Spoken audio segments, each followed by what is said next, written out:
1939, more than 20,000 supporters of a different fascist leader, Adolf Hitler, packed the Garden for a so-called pro-America rally. Donald Trump is once again turning Madison Square Garden into a staging ground for extremism. The opening act, grabbing headlines for all the wrong reasons, a comedian who offered unfunny, racist, cringeworthy jokes. Basically calling Puerto Ricans trash. The most repulsive racial jokes about Latinos. Disgusting and hateful. So incredibly crude. Frankly, just too X-rated to play here. Extremely vile so-called jokes. Ooh, welcome to a very scary episode, a very spooky episode of the Daniel Boland Show. How about that, Americans, eh? A foreigner interfering in your elections doesn't get much scarier than that on Halloween. Who's Daniel Boland?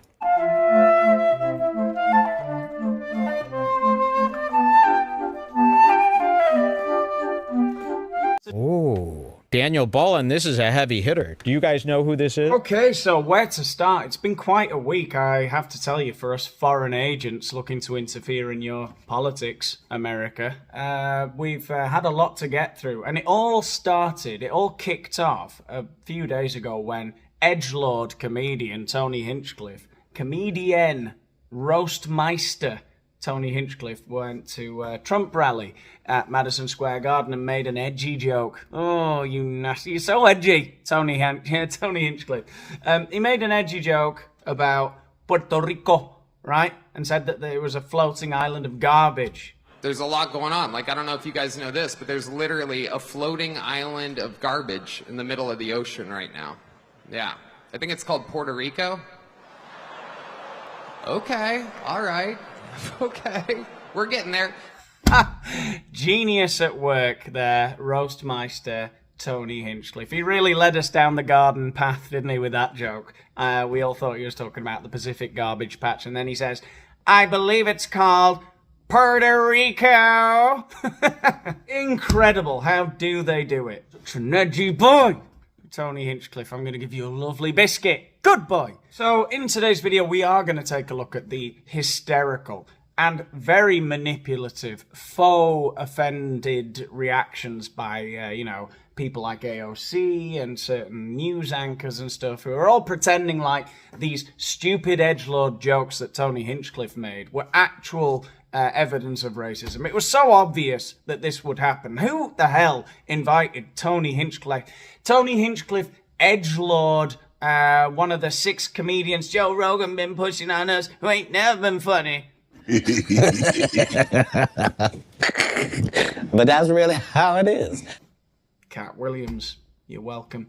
I very much am of the Cat Williams school of thought, by the way. I don't like these comedians, right? They do my damn head in. Tony Hinchcliffe had no business being at a Trump rally, and it was obvious that if he made these stupid jokes, that everyone would pretend to be offended. So don't get fooled into being polarized into thinking that it's either the most offensive thing you've ever heard, Tony Hinchcliffe's edgelord jokes, or that if you don't like the jokes, you're some kind of crazy Democrat. I think it's called Puerto Rico. Okay, all right. Okay, we're getting there. No. Who is that jackwad? Who is that guy? Actually, I think that's Tony Hinchcliffe, which is super disappointing. Disappointing? I'm not sure what's disappointing about it. If you're familiar with the oeuvre of Tony Hinchcliffe, the roastmeister, edgelord genius at work on stage there. If you are familiar with the work of Tony Hinchcliffe, his show, Kill Tony, that he does out of the mothership in Austin, Texas, the hub of US comedy. If you're familiar with his show, you'll know that the only thing he does is jokes like that, right? A black guy will come on stage and he'll roast the hell out of him, mentioning fried chicken and melons and type 2 diabetes, right? Hilarious. People in Puerto Rico are citizens. They pay taxes and they serve in the military at almost a higher rate than anybody else. All right, Tim, Puss in Boots, Waltz. Hey, don't go crying me a river over the people of Puerto Rico, okay? It's very patronizing for one thing, and those big old puss eyes that you're pulling, it's not very becoming of a man. Yeah. I mean, it's like super upsetting. Obviously, it's super upsetting to me. My family is from Puerto Rico. I'm Puerto Rican. And like the thing. Yeah. They never shut up, do they? Those Puerto Rican women with their problems and stuff. Ay, Chihuahua. Ay, caramba. We must move on, unfortunately. That's enough from the Latina community for now. The Latinx community, as they prefer to be known. Let's hear Joe Biden's reaction to Tony Hinchcliffe's edgy edgelord comedy. Or Puerto Rico, where I'm in my home state of Delaware. Oh dear. Or Puerto Rico, where I'm in my home state of Delaware. They're good, decent, honorable people. The only garbage I see floating out there is his supporters. His demonization of seen as unconscionable, and it's un-American. Now, on the one hand, I absolutely want to jump on the bandwagon that's calling Tony Hinchcliffe un-American. I think he should be excommunicated. But at the same time, it's a little bit of a strange take to say that making a shit joke about Puerto Rico is un-American, and yet calling half of the American population garbage in response is, you know, that's apple pie, 4th of July. They said, "Oh, okay, sir." I said, "Get me my jacket." But if you did, you know, it actually makes you look thinner. I said, "Oh." And they got me. I said, "I want to wear it on stage." When they said I look thinner, I said, "In that case, I'll wear it on stage." To be fair to Joe, he's running on fumes. He was a gaff machine years ago, but now he's, you know, I think he should just go away and enjoy Halloween with his wife and family.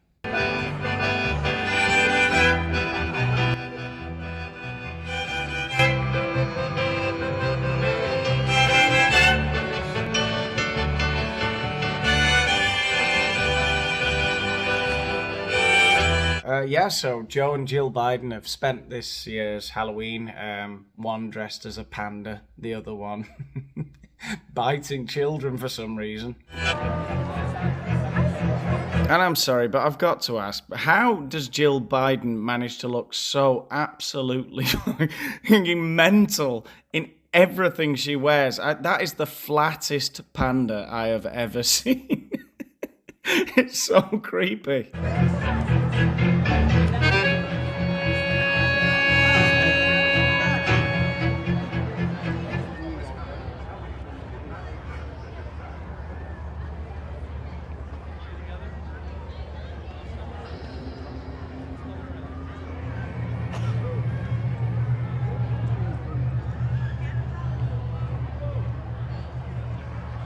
All right, anyway, getting back on topic, I'm just going to show you a few more jokes from Tony's set at the Trump rally. And I really enjoyed this because I love seeing these podcasting comedians outside of their comfort zone. Tony Hinchcliffe really was a queer fish out of water at the Trump rally. And this is happening a lot lately to these comedians, you know, these podcasting comedians that live in this little bubble in Austin, Texas, in the mothership, protected by Mother Rogan. And they really believe that they're far more important than they are because they do have these massive followings. But then the bombing constantly, when they are taken out of that comfort zone, when they're doing their Netflix specials and a big wider audience is seeing their work, people are absolutely hating what they're doing. And these jokes, these edgelord jokes of Tony Hinchcliffe's could not have been more out of place at a political rally. But he was going there thinking like this was the biggest thing in his life. He came out to like a rap song, like doing his thing, his hand gestures to the crowd as though everyone was like really hyped to see him. He really thought he was changing the course of history here. He thought he was Bobby fucking Kennedy. It's incredible. Let's just take a look at a few of the jokes and you'll see, hopefully you'll see why I can't stand him. Believe it or not, people, I welcome migrants to the United States of America with open arms. And by open arms, I mean like this.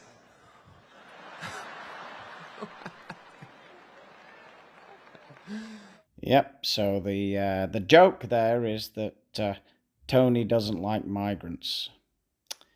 It's a pretty hot take. Pretty witty. It's wild. And these Latinos, they love making babies, too. Just know that. They do. They do. There's no pulling out. They don't do that. They come inside, just like they did to our country. Ah, so a slightly more layered, slightly more sophisticated joke from Tony here. The premise of it is that Latinos have low impulse control during copulation and therefore reproduce at an extraordinary rate. So, again, another interesting hot take from Tony. I have other policies that I think should be implemented as well. Just to clarify, he had mentioned no policies up to this point. It's just a weak setup to the joke. But the joke itself, it's gold. You see, it's pretty topical, observational. It's Tony on top form. Like me personally, I think football should be all year round. All right, and look, I know that some of you will say that technically the joke so far doesn't make sense, right? Governments don't decide if football is all year round. But just, it's a joke, all right, you humorless bastards. Yeah. So many great athletes. I don't know about you guys, but I think that Travis Kelce might be the next O.J. Simpson. Oh my God. They told me you were a savage, Tony, that you were the master of roasts, a genius at work. But, I had no idea how sharp you could really be, you viper-tongued little minx. I can't believe you went there. Travis Kelce's going to be the new OJ. As in, like, he's going to murder... Oh my God, that's crazy. Because, well, I mean, to be fair, Taylor Swift is pretty annoying. That's common knowledge, really. Pretty topical. He's got his finger on the pulse of the zeitgeist.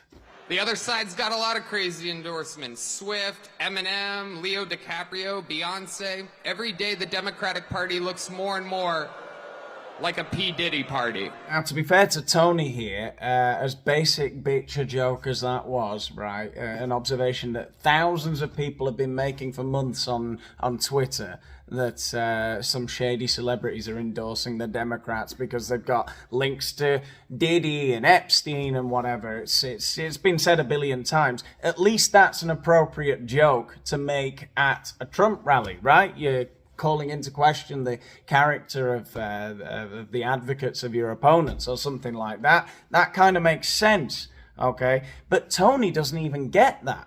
He's completely shocked that that is the one joke that the crowd reacts to. Listen to him. Oh, okay. Okay, that's what you guys want. Yeah, more of that, please. All right, heck yeah, it's a cool black guy with a thing on his head. What the hell is that, a lampshade? Look at this guy. Oh dear, he spotted a funny-looking black guy in the crowd. Well, I hope he at least doesn't say anything stupid. Oh my goodness. Wow. I'm just kidding, that's one of my buddies. He had a Halloween party last night. We had fun, we carved watermelons together. It was awesome. Wow, that is truly amazing. We're watching a comic genius at work here, because you'd think that he'd take the easy route there, old Tony. You know, once he's got the crowd on his side, after the first few minutes, the first few jokes kind of fell a little bit flat. People were kind of a bit confused as to who Tony was and why he was saying such nasty things about the Latinx community. But they were finally on his side. It was finally becoming what it was always intended to be, a rally. He started rallying them when he attacked the Dems, right? And so you'd think like a normal run-in-the-mill comedian would continue in that vein. Not old Tony, though. He sticks rigorously to those 5 or 6 jokes that he may or may not have written down weeks in advance. And he said, "Now is the time for the crowd work, Tony. You've got them where you want them."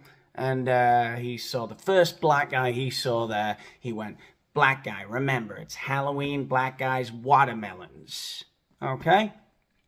And he said that poor black guy who, for some reason, looks like he's wearing a lampshade or something, was apparently carving watermelons for Halloween because, you know, they don't carve pumpkins. They're watermelons, you know? Did you order Popeyes? You guys are... This is a groany little morning crowd, huh? Look, Tony, I know you comics are used to spending 6 nights a week out, and it is always nighttime. You're out there till 2, 3 in the morning, drinking, partying, and doing sets in front of your adoring 20-year-old fans who cross the country with whatever little money they have to get into the promised land, the mothership. But it's not the time of day. I know you're not used to morning crowds, but honestly, you could do a set in front of those guys at 8:30 a.m.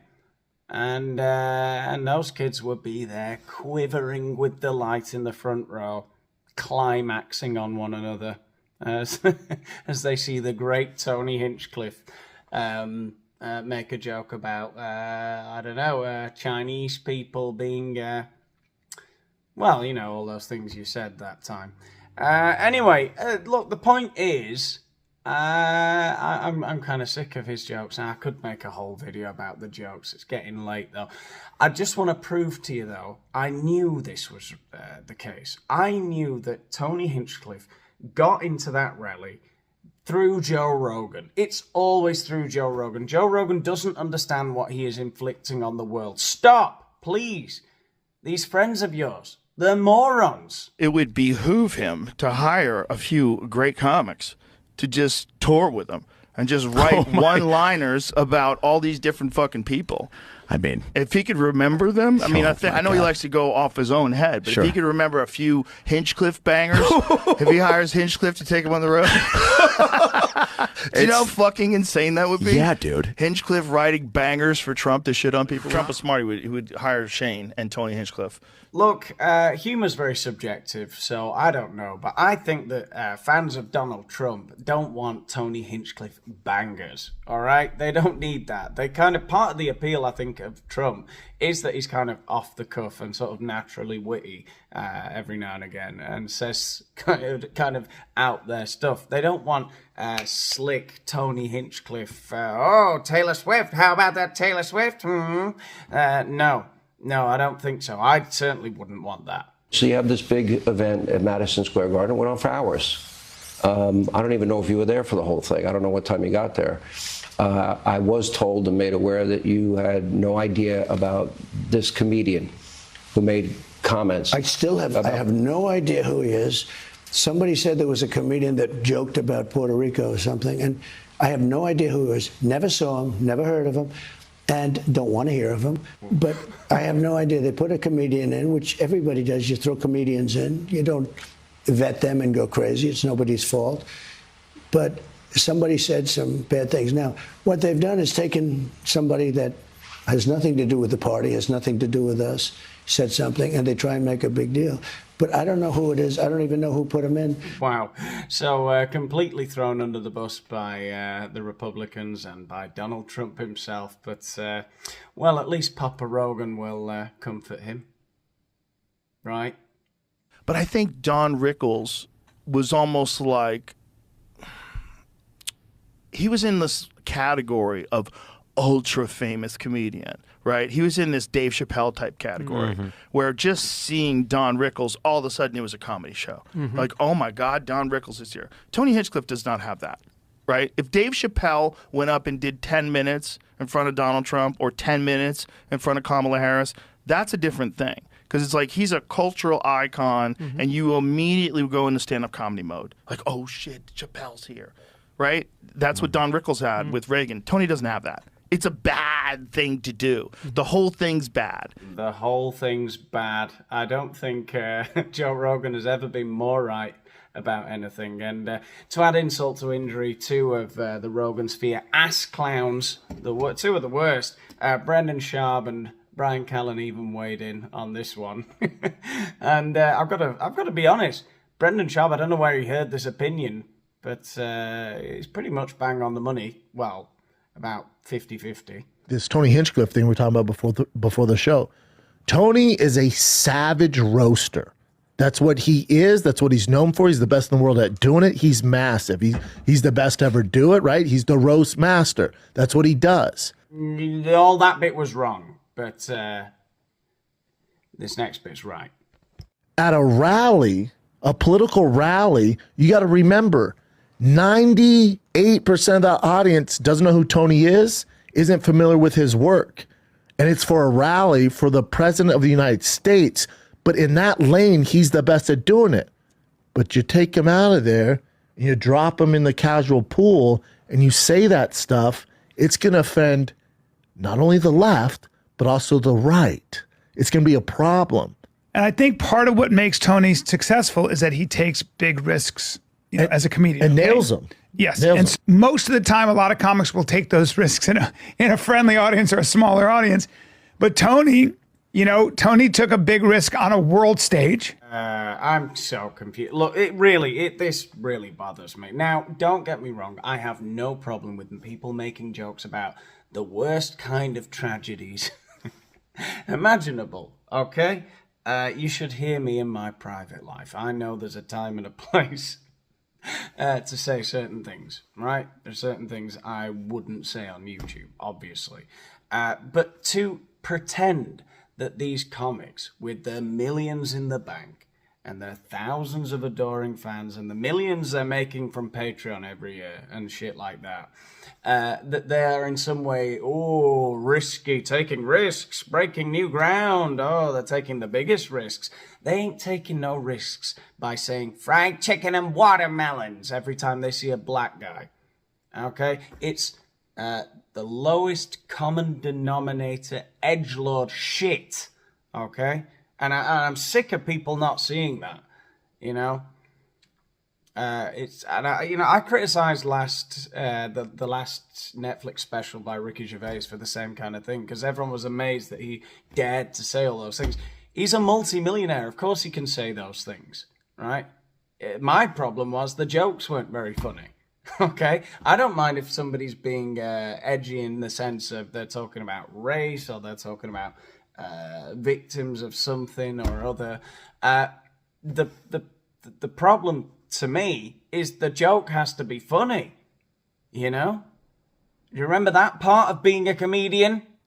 And that's Tony. Good for him. He's willing to take a huge risk. Now, when I saw that, good for you. Anyway, it's getting very late here, and I think I've pretty much said all that needs to be said about today's topics. Let's try and make me as big as Kill Tony, right? Help out with my Patreon. It's the link's in the description, and if you can't do that, for $5 a month, help out there with some exclusive videos that you'll get access to and early access to some of the videos I put up on here, then just like this video, right? Give it a like if you've made it this far. Bloody hell, let the algorithm know what a great time you've had. Let me know in the comments what you think about all the stuff we've spoken about, okay? And subscribe to the channel if you haven't done so already. Thanks for watching. I'll see you in the next one. Who's the person that's #1 on that invitation list? Leonardo DiCaprio. That's why I'm voting for Kamala Harris.